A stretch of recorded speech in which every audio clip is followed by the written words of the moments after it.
you are basically creating artificially a service overall for everyone, so that now you have to pay extra to get the normal service you could have previously gotten. Yeah, it would be slowing down everyone else to speed up some who will pay extra.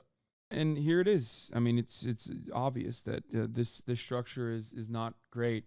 And now, unfortunately, Twitch streamers in Korea are receiving the end of that stick. And almost overnight, they're just like lost their jobs, which is crazy to think about. Have you covered Twitch Korea? I have not. I haven't really been able to come to terms with that in general. I think it's pretty crazy that they just shuttered their operations. I feel like maybe it has something to do with, it might have something to do with, like, I guess an additional fee that makes it even, I guess, less profitable for Twitch to even exist. But I also found out that, one, server hosting in Korea is insanely expensive. But two, it also is not very popular. Like, streaming in general is not really popular at all in Korea, which was shocking to me. I thought it was, because it's like the esports capital. You know what I mean? Yeah, Africa TV. No, Africa TV, you said is pretty popular. You're wrong. Africa TV is less popular than Twitch. And even then, no, Africa TV is literally gets less active users monthly than Twitch does, apparently. And also, even Twitch's monthly numbers are not very high either. So I guess I don't know why. I really thought that, like, it operates in only one country is on. Yeah, we're talking about Korea numbers too. Yeah, basically South Korea doesn't have net neutrality, which is why big providers of content are all being forced to pay extra. YouTube, Netflix, and Twitch are just some names, but it's a big issue. No, I'm not comparing Africa TV only to, which is only in Korea, to the entire world of Twitch. No, I saw somewhere that Twitch gets 97 million, like, active users or something, like, in comparison to Africa TV getting 70 or some shit. Like, it's not in comparison to like Twitch's numbers. Globally is massive. Twitch NA numbers are massive. Let's see. But I mean, the reason why they're shuttering it, it got significant traction among gamers in South Korea. Firm does not publish users numbers, but it was widely reported in 2021 that have 6 million users in South Korea, more than 4% of its global total. The country is known as a passionate competitive gaming space. Shares in South Korea, video streaming service Africa is almost 30%, soared almost 30%. Some of the country's Twitch users were devastated. One streamer, Yumi2, said, "It feels like I'm losing my job right now," which it is. That is what's going on. I think it's so funny how people take Twitch seriously. I mean, it's an entire fucking platform, and a shit ton of people's jobs at this point. You realize that, right? I don't know why you're saying that, but there are a ton of content creators who just now, like, overnight, and I know that they're going to fully pull out, that they're going to fully pull out by 2024 February. To be fair, you said you couldn't take YouTube seriously the other day. What do you mean? Yeah, that's a little bit different than if YouTube fucking shut down an entire country. The fuck? And the consequences of that would be pretty severe. Like, there are thousands of people, many of which actually serve a Western audience, that, I mean, this is the problem, the sender's pay policy. The sender's pay model is poised to create fragmentation of digital rules and standards, compromising the digital ecosystem that have been at the heart of the internet's innovation and growth. Netflix is the first major generational firm to cry foul over South Korea's rules on network fees, getting entangled in lawsuits with the SK Broadband, one of South Korea's biggest internet service providers. It does seem to me like the issue here is no net neutrality, no regulation whatsoever. So, like, ISPs can just, like, charge whatever fucking carrier fees they want to major corporations. And when that happens, obviously, that makes it less, I guess, that makes it less profitable or not profitable at all for corporations to keep serving to do web hosting. So that's it.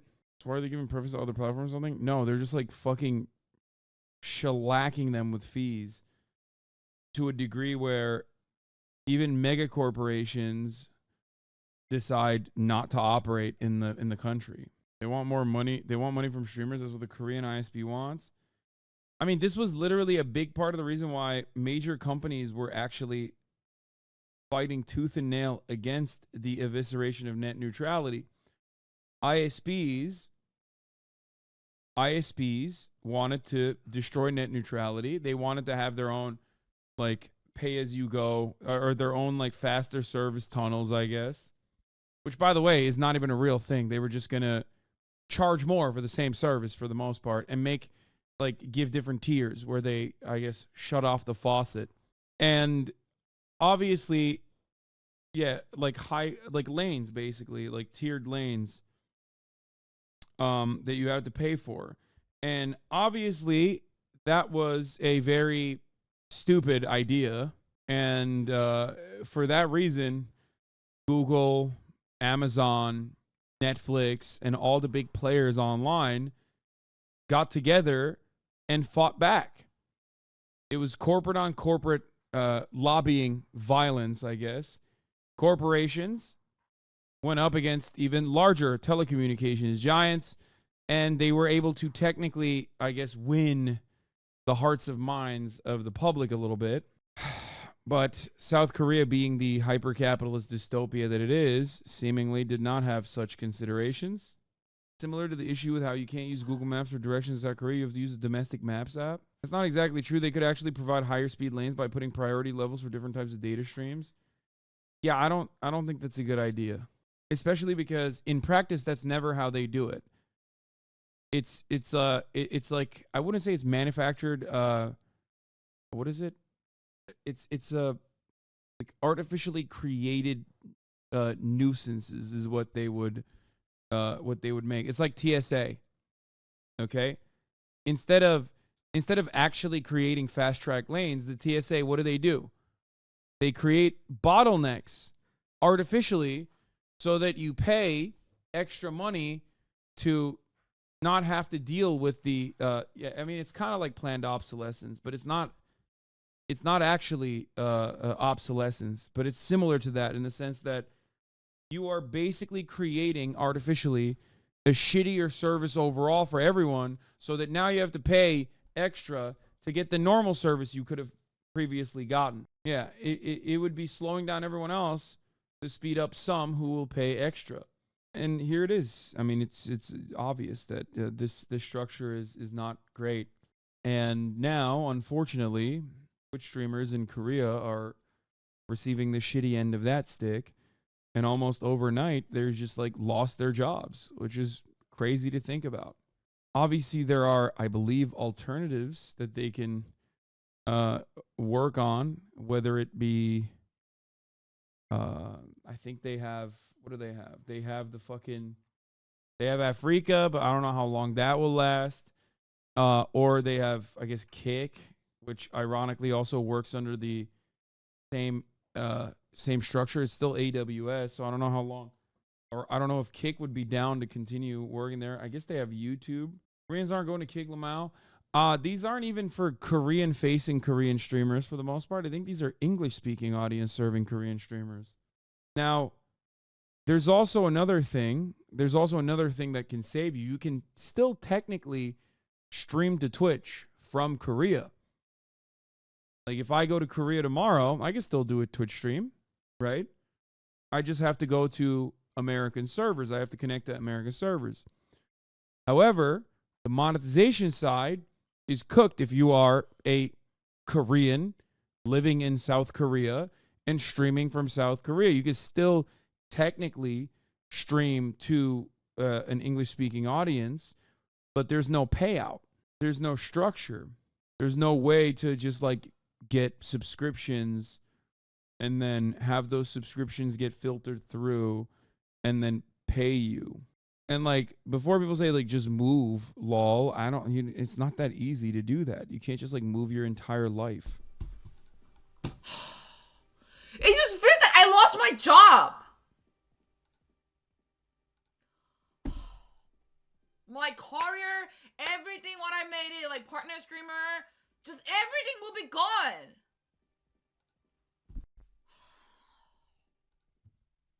I mean, even all of my viewers are English, English viewer. Just like there only two options: moving platform, or second, moving to the other country. But even if I will move to the other country, I need to make new channel and I need to get partner again from that country.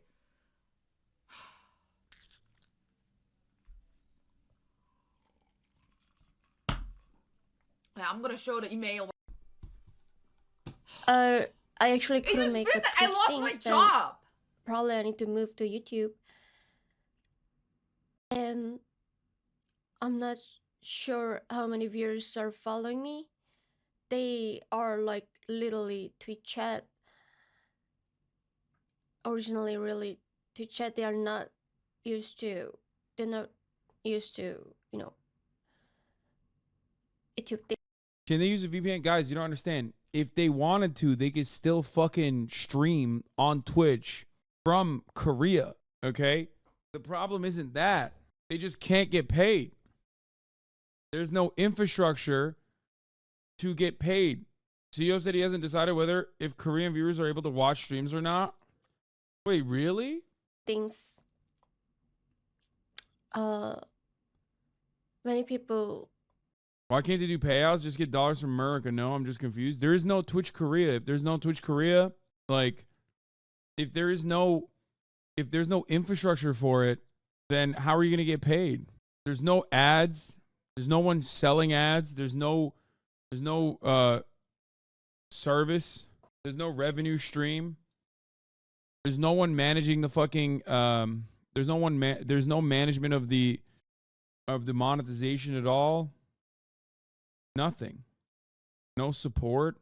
Chat is not thinking about the people in Korea that are consuming non-Korean Twitch content. Yeah, there's also, I didn't even think about like possibly not even being able to access Twitch from Korea.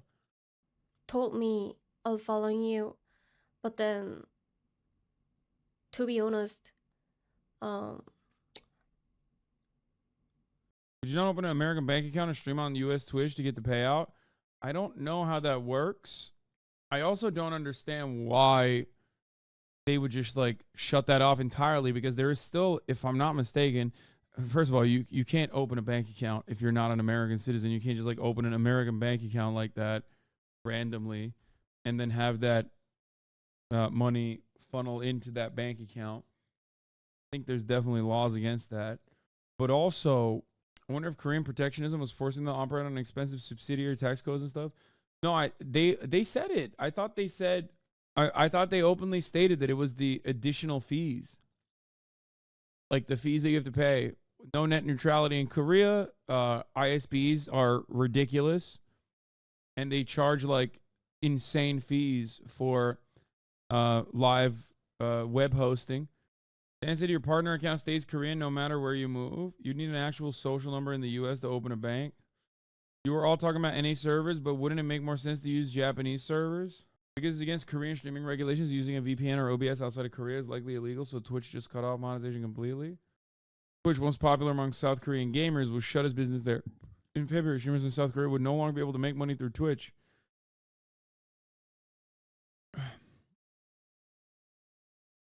Twitch was one of the most popular platforms of gamers in South Korea, even as it competed with domestic services like Africa TV and giants like YouTube. Analysts say the service, owned by Amazon, draws about 35 million visitors a day worldwide, according to the company.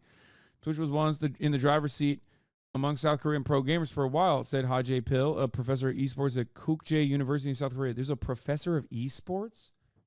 That's crazy. Some League of Legends, Overwatch, and Apex Legends tournaments in the country were streamed exclusively on Twitch, he said. That it downgraded video quality to a resolution known as 720p, which the company said reduced its operating costs, made text less legible, and caused users to jump over to YouTube, he said. Twitch's influence has been weakened since. Now it plans to shut its South Korean business on February 27, 2024. It was not immediately clear whether viewers in South Korea would keep their access to the platform, but the company said that streamers in the country would no longer be able to monetize through Twitch and that viewers would no longer be able to make purchases on the platform. While we have lowered costs from these efforts, our network fees in Korea are still 10 times more expensive than in most other countries, the company said. Twitch has been operating in Korea at a significant loss, and unfortunately, there's no pathway forward for a business to run more sustainably in that country. South Korea has charged higher network usage fees to foreign content providers, prompting controversy and legal disputes, arguing that it had no obligation to pay network usage fees. In 2021, a court in Seoul upheld the provider's right to receive such fees. I don't understand the higher fees on foreign content providers, said Han Nam-hee, a professor of sports at Korea University, adding that the country should be giving more opportunities to content providers, not less. This is an unnecessary disruption to streaming and esports in South Korea at a time when it needs to keep growing globally. Yeah, that's the other part about it, is that like South Korea has a massive esports scene, and esports and live streaming go hand in hand, which is very shocking to me that they would not be more aware of that and would not be working, hand in hand to continue beefing up that aspect of it as well. Daniel Clancy, Twitch's chief executive, said on social media that this was a very difficult decision that we delayed for some time, adding that he was aware that this will have a real impact on Korean streamers. Like, they have fucking esports professors, man. Read the first paragraph of page 2. Over the past year, legislative proposals have been tabled to the Korean National Assembly Science, Information, and Communication Technology, Broadcasting, and Communications Committee. Some proposals seek to impose an obligation on CAPs to enter into network usage agreement with Korean ISPs. Other bills would additionally mandate that CAPs are required to pay network usage fees to Korean ISPs under such an agreement. Failure to comply would result in the issuance of a correction order or a penalty surcharge. First paragraph of the second page. For the past several years, Korean internet service providers have actively campaigned to shift the cost of running and expanding their networks onto services their customers demand.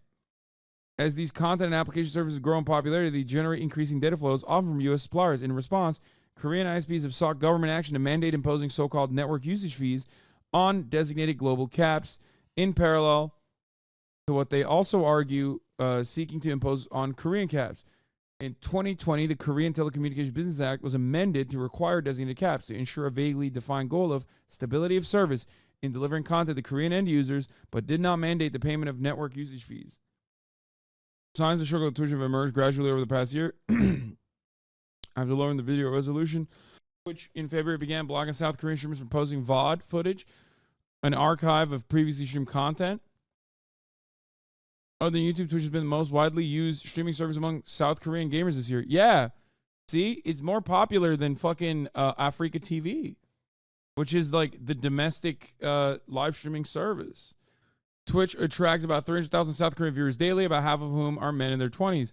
Twitch said that it would help South Korean streamers on the platform migrate to alternative services by lifting the ban on broadcasting streams simultaneously on another platform and by encouraging them to share links on their channels on other services. Twitch is the most established gaming and streaming community, and to be losing it is unfathomable. Ms. Brooks, 28, says she's considering moving to YouTube, but worried about retaining her American viewers for whom Twitch remains a dominant streaming service. She was expected to lose several hundreds of dollars in monthly revenue. Problem with Africa is that it's Korean for Koreans. So even that change alone is going to be obviously costly, shitty for a lot of people, right? But also, Korean company Naver just announced a streaming platform yesterday. They're also doing this to prop up Korean companies. Wait, really? God, this shit is so ass, dude. So they're just trying to they're making like a domestic product. But again, something to remember. Let's say you go to Africa, okay? Guess what? That's not, if you're an English-speaking Korean content creator that is like, serving a Western audience, you're cooked. You're fucking cooked.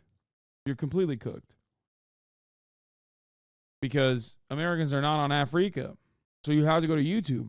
And even then, you're taking a big L on your audience, on your viewership. Anyway, it sucks. But that's the last thing I'm going to cover. I have a headache. We'll maybe get into it a little bit more tomorrow. But for today, done.